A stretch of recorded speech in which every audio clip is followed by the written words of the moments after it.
Railway sector की सरकारी नवरत्न company IRFC का शेयर लंबे समय से अंडर परफॉर्म कर रहा है। लंबे समय से गिर रहे शेयर के लिए अब एक राहत की खबर आई है। कंपनी ने पारंपरिक रेलवे एसेट्स की फाइनेंसिंग से आगे बढ़कर नए कारोबार में एंट्री की घोषणा की है, जिससे इस गिरते शेयर को सहारा मिलने की उम्मीद लगाई जा रही है। तो आखिर किस सेक्टर में एंट्री करने जा रही है आईआरएफसी, इस नए कारोबार से क्या डाइवर्सिफिकेशन की तैयारी कर रही है ये कंपनी, और पिछले एक साल से शेयर का प्रदर्शन कैसा रहा है, सब आपको इस वीडियो के जरिए पता चल जाएगा। नमस्कार, मैं हूं आपके साथ संदीप ग्रोवर। सबसे पहले जानिए कि किस नए कारोबार में आईआरएफसी ने एंट्री की है। देखिए, इस कंपनी ने अर्बन इंफ्रा फाइनेंसिंग कारोबार में एंट्री ली है। दरअसल इस कंपनी ने हैदराबाद मेट्रो के साथ 13,527 करोड़ रुपए की एक डील साइन की है, जिसमें क्वार्टरली रीपेमेंट्स वाले लोन की जो अवधि है वो 20 साल की बताई जा रही है। इस डील से हाई कॉस्ट डेट को लॉन्ग टर्म फाइनेंसिंग से रिप्लेस किया जाएगा। इस डील में ना तो कोई प्रोसेसिंग फीस है, ना कोई कमिटमेंट चार्जेस हैं, और ना ही प्री पेमेंट पेनल्टी शामिल की गई है। तो आखिर ये किसको लोन दिया गया है? ये लोन दिया गया है L&T metro rail Hyderabad limited यानी L&T MRHL को। हैदराबाद मेट्रो रेल प्रोजेक्ट के कर्ज की रीफाइनेंसिंग के लिए लोन एग्रीमेंट किया गया है, और भारत में जो अर्बन ट्रांजिट फाइनेंसिंग स्पेस है उसकी सेक्टर की अगर आप बात करेंगे तो उसमें सबसे बड़ी डील में से एक इस ट्रांजैक्शन को माना जा रहा है।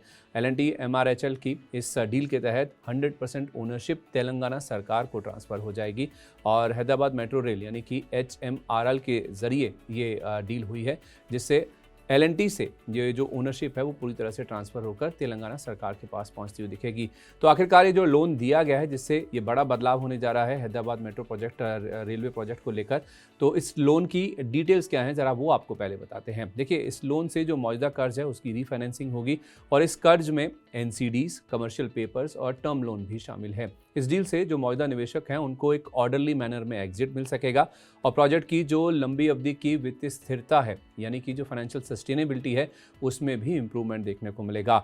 अब ये जो लोन दिया जा रहा है या फिर जो ट्रांजैक्शन किया जा रहा है उसमें आईआरएफसी को तेलंगाना सरकार का समर्थन भी मिला है, क्योंकि बकाया राशि के लिए तेलंगाना सरकार से इस कंपनी को समर्थन मिला है। एक अनकंडीशनल और इररिवोकेबल अंडरटेकिंग का समर्थन तेलंगाना सरकार से इस कंपनी को मिला है। राज्य सरकार की ओर से एक गारंटी मिली है, और उसके साथ साथ RBI समर्थित डायरेक्ट डेबिट मैंडेट भी इस डील में शामिल किया गया है। इस डील को लेकर कंपनी के मैनेजमेंट ने क्या कहा है आपको वो भी बता देते हैं। उनका कहना है कि फाइनेंसिंग सोल्यूशन तैयार करने की बढ़ती क्षमता को और मजबूत करता है जो ट्रांजैक्शन किया गया है। खासतौर पर जो नेशनली इंपॉर्टेंट इंफ्रा एसेट्स हैं उनके लिए इनोवेटिव और लंबी अवधि की जो फाइनेंसिंग समाधान है वो ये कंपनी कर पाएगी। ये कंपनी के CMD और CEO मनोज कुमार दुबे की ओर से बयान आया। उन्होंने ये भी कहा कि एक भरोसेमंद घरेलू फाइनेंसिंग पार्टनर के रूप में सेवा देने के लिए कंपनी हमेशा तत्पर है। खासतौर पे घरेलू शर्तों पर जो भारतीय बचत को भारत के बुनियादी ढांचे में निवेश करने के लिए ये कंपनी तैयार होती हुई नजर आ रही है।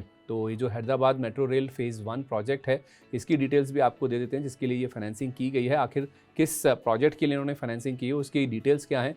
देखिए, ये 69.2 किलोमीटर लंबा प्रोजेक्ट है, मेट्रो रेल प्रोजेक्ट है, जिसका पहला चरण है जिसकी ये फाइनेंसिंग की गई है 13,500 करोड़ रुपये के आसपास की। ये 3 कॉरिडोर्स में बटा हुआ है, जिसमें 57 स्टेशन शामिल है पहले से फेज़ में, और फिलहाल रोज़ाना 5 लाख से ज़्यादा यात्रियों को इस फेज़ 1 के तहत सेवा दी जा रही है।